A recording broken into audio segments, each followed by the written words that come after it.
Vous écoutez Europe 1, il est 11h30. Le journal de la santé avec Elisabeth Assayag. Protéger les adolescentes contre le cancer du col de l'utérus grâce au vaccin. Une vaste étude publiée ce matin se veut rassurante. Contrairement à ce qu'on a pu entendre, il ne provoque pas la sclérose en plaques. À quoi ressemblera la médecine dans les prochaines années? Exemple à suivre avec un pilulier qui bip à l'heure où le médicament doit être pris. Et puis donner des laits végétaux aux bébés, c'est considéré comme de la maltraitance nutritionnelle d'après certains nutritionnistes. Et on commence donc avec cette étude très rassurante pour les parents d'adolescentes. Le vaccin préventif contre le cancer du col de l'utérus n'augmente pas les risques de développer une sclérose en plaques. C'est la plus importante enquête jamais réalisée dans le monde. Plus de 2 millions de jeunes filles ont été suivies.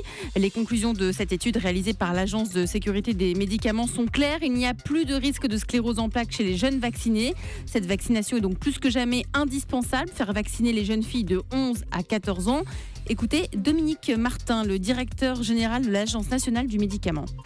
Cette étude est très rassurante car elle montre qu'il n'y a pas de lien statistique entre la survenue de sclérose en plaques et cette vaccination. Il y a par contre un signal sur une pathologie particulière qui est le syndrome de Guillain-Barré, qui est un syndrome qui est rare, qui est sévère, qui peut entraîner des paralysies qui peuvent nécessiter une hospitalisation. Et effectivement, il peut y avoir une multiplication par 2 ou 3 du nombre de ces pathologies. Et j'insiste sur le fait que cette pathologie, notamment à cet âge-là, est réversible quasiment dans toutes les situations. Et elle est soignée, elle est même pour l'essentiel, la plupart du temps, elle ne laisse pas de séquelles. L'enseignement qu'on peut tirer de cette étude, c'est qu'elle confirme ce que les autres études montrent, c'est qu'a priori, ce vaccin est un vaccin qui ne présente pas de danger particulier. Et c'est important d'avoir cela à l'esprit parce que les bénéfices attendus du vaccin sont très importants. Et cette question qu'on se pose désormais, à quoi ressemblera la médecine dans les prochaines années? Eh bien, elle sera forcément très connectée. Et c'est le thème d'un forum qui a eu lieu ce week-end dans le sud de la France. C'était l'occasion de faire le point sur les progrès de la technologie au service de notre santé au quotidien. Nathalie Chevance a relevé quelques exemples. Des lits intelligents avec des matelas connectés capables d'alerter en cas de chute, de mesurer le pouls, la tension, de surveiller votre sommeil et d'envoyer toutes ces données via un téléphone au médecin traitant.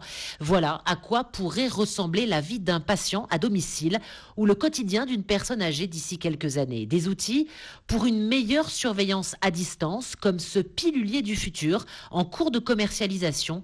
Le docteur Jean, médecin urgentiste à l'hôpital Nord. C'est un pilulier avec tout un dispositif électronique dans lequel sont rangés les médicaments jour par jour, heure par heure, enfin selon le traitement. Et il y a plusieurs versions, comme par exemple celui qui se met à biper à l'heure où le médicament doit être pris, celui qui va vérifier que le médicament a bien été pris et que quand il n'a pas été pris, il y a une sécurité en quelque sorte qui alerte par le biais par exemple d'un smartphone, lui-même connecté ou relié à un professionnel de santé ou à quelqu'un qui peut surveiller le système. Il ne faut pas considérer ça comme des gadgets, mais bien effectivement comme des objets médicaux au service de la santé des patients et garder toujours effectivement ce lien humain que la machine risque de faire disparaître. Et si la machine ne remplace pas l'homme, elle peut en revanche transmettre des données entre 2 consultations pour adapter les traitements, améliorer la prévention des maladies. Plus de 80% des médecins considèrent la santé connectée comme une opportunité. Marseille, Nathalie Chevance, Europe 1. Donner des laits végétaux aux bébés, c'est de la maltraitance nutritionnelle d'après la Société francophone de nutrition clinique. Les laits végétaux, ce sont les boissons fabriquées à partir de soja, d'amandes, de noisettes, de châtaignes, de quinoa et ils sont dangereux pour la santé des nourrissons. Les nourrissons ont des besoins nutritionnels précis, notamment lors de la première année de vie. C'est une phase de croissance rapide pendant laquelle le poids de naissance est multiplié par 3 et le cerveau grossit dans les mêmes proportions.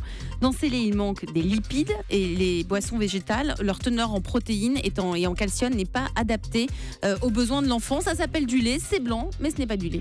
Et puis dans ce grand direct de la santé, on s'intéresse à la santé de François Hollande, au président de la République, puisque l'Élysée vient de publier son dernier bulletin de santé. Oui, et RAS pour François Hollande. Les examens de santé routiniers pratiqués sur le président de la République se sont révélés normaux. Il a eu un examen médical ainsi qu'une prise de sang, un électrocardiogramme, un test d'effort. Il faut savoir qu'en France, aucune règle ne contraint le président français à révéler les détails de sa santé. Et puis le chiffre du jour, c'est 25. 25 minutes pour le déjeuner à la cantine. C'est la garantie d'un repas équilibré. D'après une étude américaine, en moyenne, les enfants passent 10 minutes à manger à la cantine. C'est un repas souvent expédié dans le bruit. Et très souvent, les enfants zappent les légumes et les fruits, se concentrent sur les protéines. Ces chercheurs ont montré que les jeunes enfants qui prennent au moins 25 minutes pour déjeuner choisissent plus naturellement les fruits et les légumes et mangent donc beaucoup plus équilibré. À l'inverse, ceux qui déjeunent en moins de 20 minutes ne mangent pas de fruits. Résultat, quand ils rentrent chez eux, ils se jettent sur les sucres rapides. Merci beaucoup Elisabeth Assayag.